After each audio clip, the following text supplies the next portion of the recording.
my name is Nathan. I'm 31 years old now, and looking back on my life, I realize I've survived 4 separate incidents where someone tried to break into my home or gain access to me when I was alone. 4 different times, 4 different predators, 4 different close calls. The scariest part is realizing that these incidents weren't random. They were connected by a common thread. They all happened because I let my guard down. They all happened because I wasn't paying attention. And they all could have ended very differently. If you love true horror stories about real home invasions and survival, hit like and subscribe right now. And keep listening, because the moment I realized there was a stranger inside my house while I was home alone will change how you think about your own safety forever. I need to start at the beginning. I was 13 years old when the first incident happened. I was living in rural Michigan with my family. It was a place I hated back then. All there was to see were trees and crops and endless farmland. There was hardly anything to do if you wanted entertainment. But looking back now, I realized that isolation was part of what made our property vulnerable. My parents owned a 3-acre property. The house itself was pretty big and sprawling. Out back, there was a storage building that held all kinds of equipment and tools. My parents trusted me at this age because I matured quickly and I had responsibilities around the property. So they would leave me alone often without worrying. It was a weekend afternoon and I was in the living room playing Vice City on my PlayStation 2. I was completely immersed in the game, not paying attention to anything around me. Then suddenly, a loud metallic bang came from outside somewhere in the yard. It was unmistakable. It was the sound of something hitting metal, something deliberate. I immediately ran to every window I could to look outside. I was trying to see if I could spot something, anything that might explain the noise. I looked out window after window, but I didn't see anything until I got to the window that looked out toward the storage building out back. The door to the storage building was completely open. I knew for a fact that door had been closed when I went inside the house earlier. I'd walked past it. I'd seen it. The door was definitely closed, and now it was standing wide open. My heart started pounding. Without really thinking about what I was doing, I went to the closet and grabbed the rifle that my dad kept there. I went back outside. I made my presence known immediately. I started shouting. I yelled, "Who's in there?"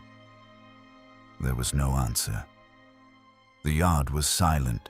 I got to the door of the storage building, and before I looked inside, I made it known that I had a gun. I announced it loudly, so if anyone was inside, they would know I was armed. Then I looked inside. There was a bunch of stuff in there, a sit-down mower, a quad, infinite amounts of lawn care items and tools. Someone could have been hiding behind any of that stuff. There were plenty of places to conceal yourself. Even as a kid, I didn't scare easily, but at that moment, I got really unsettled. Something was deeply wrong. I closed the door to the building and went back inside the house. I locked the door behind me. Then I sat at the window watching the storage building, expecting the door to open at any second. That door was heavy. It was impossible for it to just open by itself. It was an absolute fact that someone had opened it. Whether they were still inside the building or had already fled, I wasn't sure. I decided to call my dad and ask his opinion. I went to the kitchen to the landline phone and called his cell phone. He didn't pick up. This was back when you still had to leave someone a voicemail because texting wasn't mainstream yet. I left him a detailed message explaining what had happened.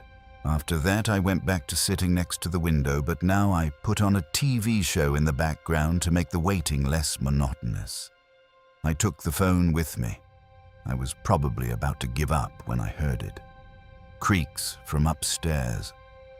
My heart was now in my throat. Someone was in the house. Someone had come inside while I was distracted watching the storage building. The realization hit me like a ton of bricks. Even with a rifle in my hands, I felt completely vulnerable. I had to ask myself the big question: was I working myself up, or was someone actually here? I had a serious guard dog mentality about the property. Even though I didn't love living in rural Michigan, I saw it as mine. I saw it as my family's. I felt like I had to protect it. But I was in over my head. I grabbed the rifle again and walked upstairs. I didn't call out. I didn't announce my presence. Calling out would only tell a potential intruder that I heard them, that I knew they were there. I made it to the top of the stairs and I turned on the light for the upstairs hallway. There were 5 doors at the top of the stairs. All of them were closed. 4 led to bedrooms. 1 led to the bathroom. Each door had a decently large crack underneath that would allow you to see under it if you knelt down. The creaking sound I'd heard came from the side of the house where my parents' bedroom was located. I got down on my knees and looked under the crack of the bedroom door, and I saw them, 2 bare feet facing the other side of the door. Someone was in my parents' bedroom. I felt my stomach twist into a knot.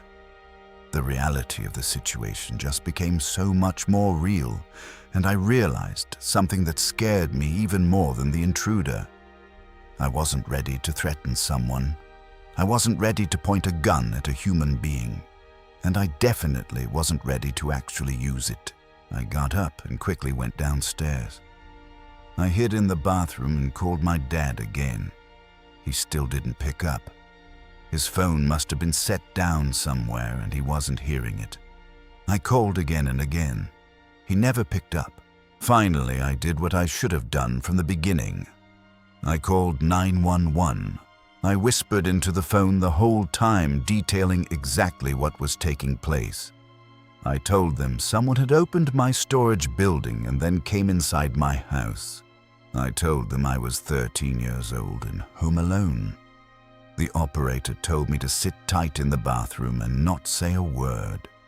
She said the police were on their way. I was told to stay silent no matter what. But then I heard footsteps coming down the stairs, heavy footsteps, and then they approached the bathroom door. Whoever it was, they somehow knew that I had gone straight to the bathroom. The footsteps stopped right outside the door and there was a brief pause. Then a deep voice said, "What's up, kid?" I still remember that voice and those words so vividly. Even now, years later, I can hear it in my mind. If I heard that voice today, I would recognize it immediately. That voice is burned into my memory forever. I almost wanted to cry. That's how scared I was. But I disobeyed what the operator told me. I spoke. I said loud and clear, "I'm on the phone with the cops right now and I have a gun." I put the operator on speaker as she was asking me if everything was okay. The man attempted to open the door, and when he realized it was locked, I heard him walk away. I heard the footsteps fade into silence, and then I heard the sound of a door slamming. It was the sound of the back door. The intruder was running. I breathed a sigh of relief. From there, I waited for the police to arrive, and when they did, I felt like £1 million just lifted off my shoulders. They did a thorough inspection of the house inside and out, confirming that the man was gone. They asked if there was anywhere else I could stay that night. I said yes, my uncle's house. They contacted my uncle and he came and spoke with the police. Then he took me back to his place. But the thing that haunted me the most was that it was my fault. I could have prevented this. I had left the door unlocked when I went to the storage building to investigate. That's when the man simply walked right into the house. Years passed. I left rural Michigan as soon as I could. I got a car, I got some money saved up, and I moved away. But I never forgot that voice. I never forgot what it felt like to realize that someone was inside my home, Fast forward to when I was 18 years old. My parents went away on a week-long anniversary trip. My sister had already moved out by this point, so I had to hold down the fort. My parents' property was enclosed by woods and had a dirt driveway leading to the road. The road was a quiet back road with equally sized properties running alongside it, all separated at a decent distance. So it had a really isolated feel. Everyone in town knew each other. You saw familiar faces all the time at the gas station, at the grocery store, at the bars. It was the kind of place where it was normal for strangers to greet each other. This story starts one day while my parents were away. I was at a gas station filling up my tank when a black Jeep Cherokee pulled up to the pump next to mine.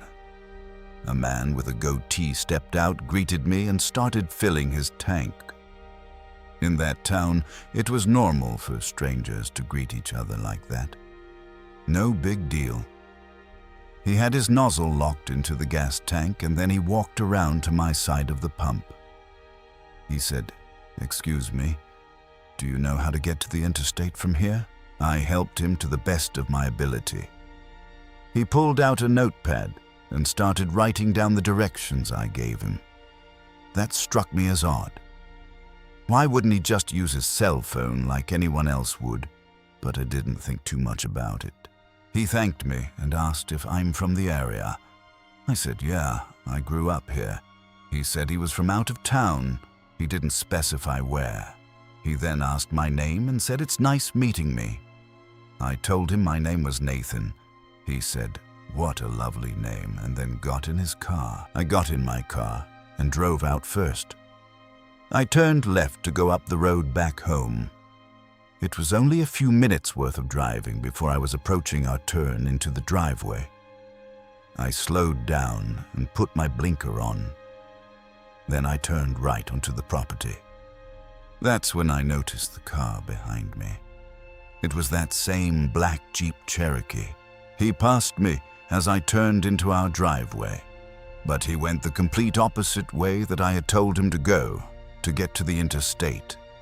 As he passed me, he didn't slow down or anything. So it seemed that maybe he had just forgotten the directions and went the wrong way. But something in my gut told me that wasn't the case. I let myself inside and went about the rest of my day doing whatever I normally would. I think it was that night that I was going out to meet up with some friends. I stepped outside and walked to my car and heard the sound of footsteps nearby. The house was enclosed by woods, and this was in the middle of summertime. It could have been any number of animals. So I didn't investigate. I just got in my car and left. But when I got back home hours later and walked from my car to the house, a man's voice from out somewhere in the woods called out, "Nathan." I got the chills. I looked around frantically, but I couldn't see anyone, and in a panic, I rushed to open the front door. I slammed it shut behind me and sat on the couch trying to breathe. The neighbors all knew my name, but the houses weren't on top of each other. There was no reason for one of them to call my name from the woods like that. And they definitely wouldn't call me like a creep and not identify themselves. I decided to call my parents to tell them what happened. Their explanation was that it must have been one of the neighbors. They said the neighbors would probably knock on the door to introduce themselves. I didn't tell them about the encounter at the gas station. I didn't tell them about the black Jeep Cherokee that had followed me home. The next day was a Saturday. I stayed home most of the day, and later that night I was going out again to meet with my friends. After getting ready, I went outside, and as I was walking to my car, I heard loud and clear from not so far in the distance, "Nathan." This time I didn't wait a second. I ran back inside the house and locked the door. I called 911, and I texted my family to tell them what was happening. 2 cops showed up to the house.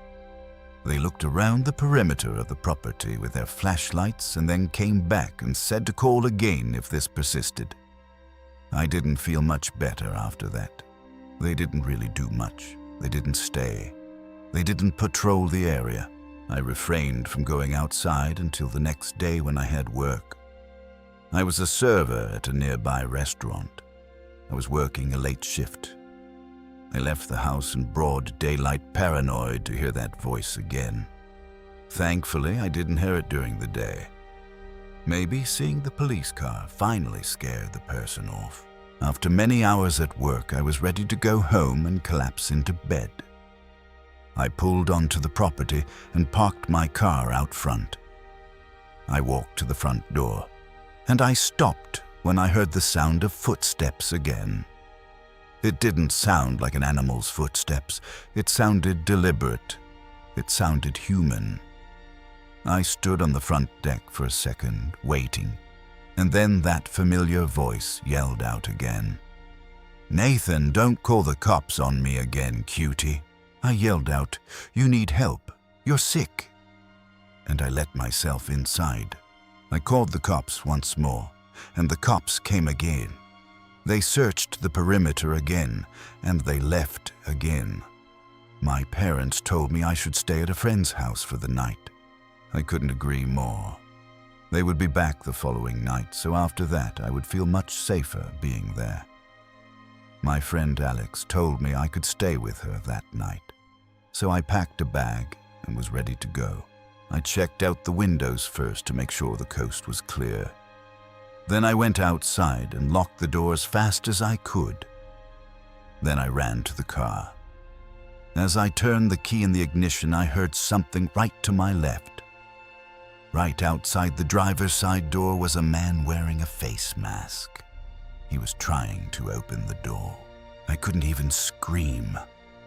I felt like I was choking on air. I put the car in drive. He started hitting the glass with his elbow, trying to break it. The sound of his elbow hitting the window was terrifying. I looped my car around on the grass and sped down the driveway. I turned right up the road, and I didn't stop until I got to Alex's house. I was hysterically crying the whole drive there. Alex and her dad were on the phone with me. Alex's dad said he would have come and picked me up had he known the situation. We called the police together for the third time in total. A couple of officers went to my parents' house to investigate again. They made sure no windows were shattered or anything.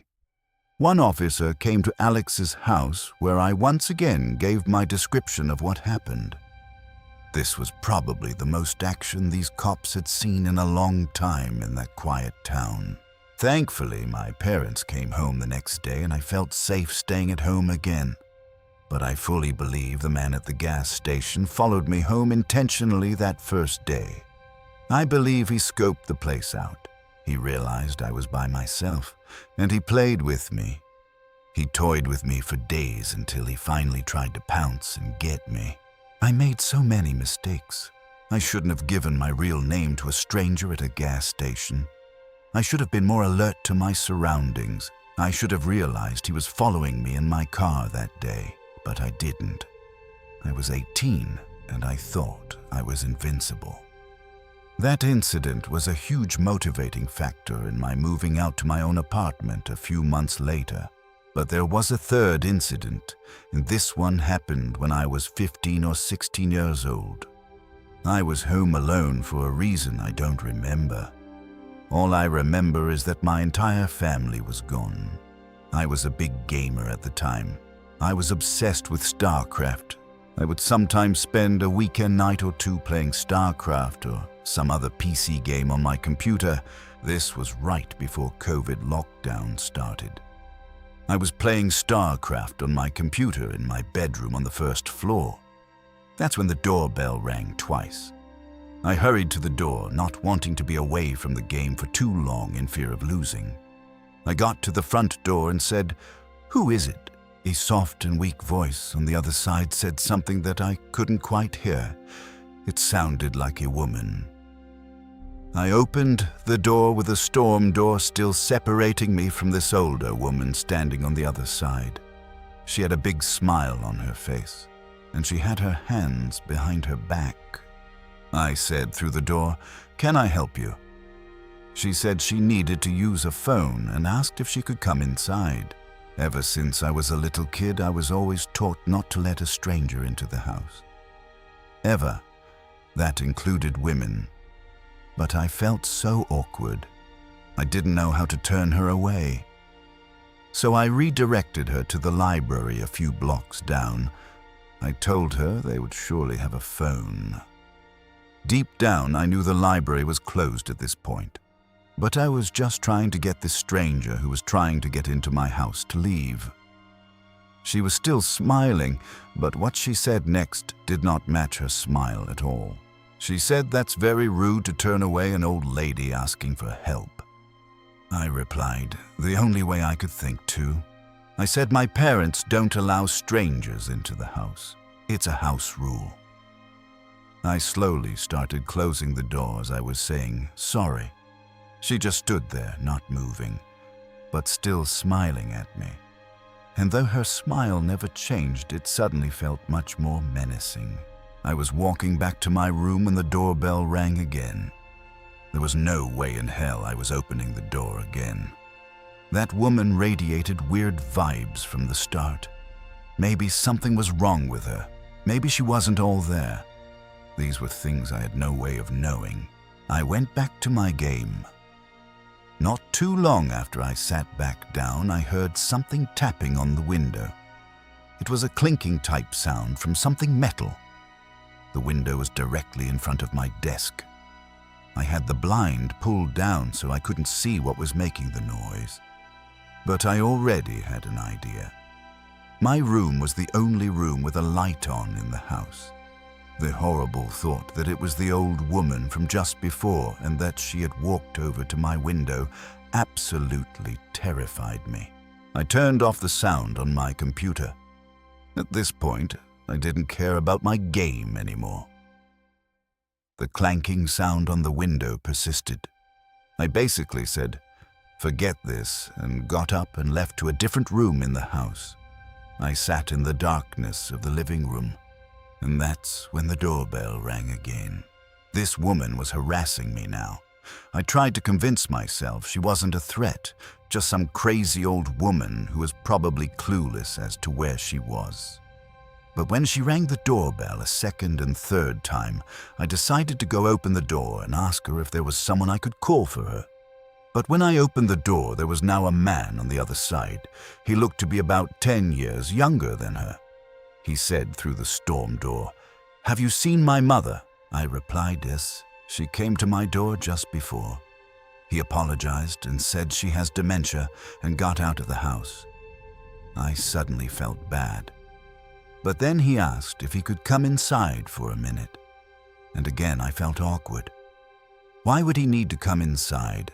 I said the same thing I had told the woman. I said we could just talk through this door. I then said I thought she went into my backyard because I heard something at my window. I told him he could go around back and check. He thanked me and walked down the walkway. And I thought he went into the backyard. But when I went to the back and looked out the back window expecting to see him searching around, I saw nobody. Not him or his mom. This was all too weird for me. I went to bed on the earlier side that night, just falling asleep with the TV on in the background, until I heard it again. A clear clinking sound on the window. Something metal was tapping on the glass. I remembered the concerned man and I decided to try and help. I went to the window and lifted the blind up with my hand. And I saw that woman outside my window with that same creepy smile. She was tapping a kitchen knife on my window. I closed the blind and crawled back into my bed. This didn't feel like it was actually happening. It felt like a nightmare. A suspiciously short amount of time later, the doorbell rang like 4 times. The clinking on the window stopped. By this point, it was all too suspicious. It felt like some kind of robbery attempt or worse. I ignored the doorbell. I stayed in my bed. I was going to wait this out. I didn't have a cell phone at this time. I wasn't the most social guy growing up. I also didn't want to call the police for some reason. I just waited this all out until it finally stopped. The next morning, I told my dad what happened. When I called him, he told me I was smart not to open the door. Everyone agreed that everything about it sounded like an attempted robbery. Was there a chance that maybe that woman really did have dementia? Maybe. Was there a chance that the man was really her concerned son? Maybe. But it all seemed too coordinated. Why did he want to come into the house too? How did he even know she came to my house specifically? Why didn't he ever go into the backyard to look for her when I gave him permission? Too many unanswered questions. Too many things that didn't add up. I avoided something terrible that night. I'm convinced of it. Years passed. I thought maybe I had just been unlucky multiple times. But then something happened recently that brought everything back. Something that happened just a week ago as I'm recording this. My friend Cody asked me to watch his dog Theo for the night. Theo's a little pomsky and he barks a lot. So when he started barking like crazy at something going on outside, I didn't pay any attention to it besides telling him to be quiet a few times. But when he went to the back door and kept barking, I figured he wanted to go outside. So I was going to the back door to open it. But as I got close to the door, I realized something was trying to open it from the outside, and then I saw through the screen of the door. There was a man looking right back at me. This was in the backyard. It was already alarming enough. And he wasn't someone I recognized to be a family member of Cody's. I asked him, "Who is he?" He responded asking me if I'd seen Melissa. Melissa is Cody's younger sister who's in her 20s. Meanwhile, this guy looked like he was in his mid-50s and homeless. I told him he needs to leave. There's no Melissa who lives here. And he said, "You sure?" So I said, "Yeah, you need to leave. There's cameras all over the property." He left right after that.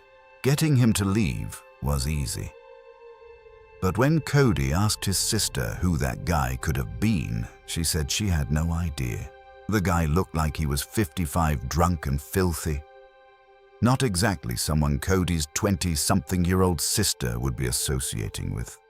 The fact that he went to the back door and tried letting himself in was actually pretty terrifying, because you could only imagine what he was trying to do.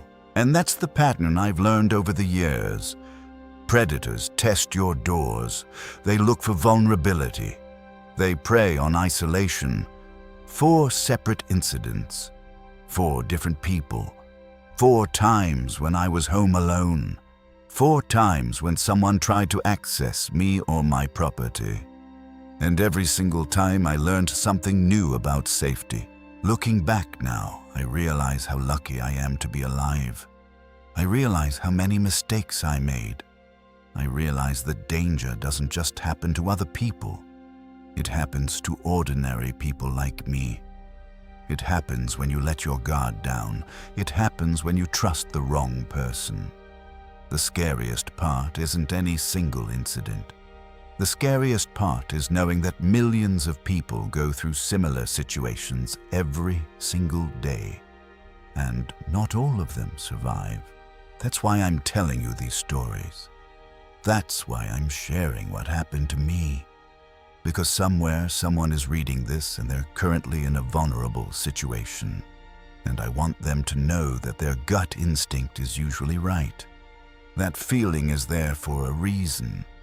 That intuition has kept me alive. And it can keep you alive too. Stay safe, keep your doors locked, and never ignore your gut.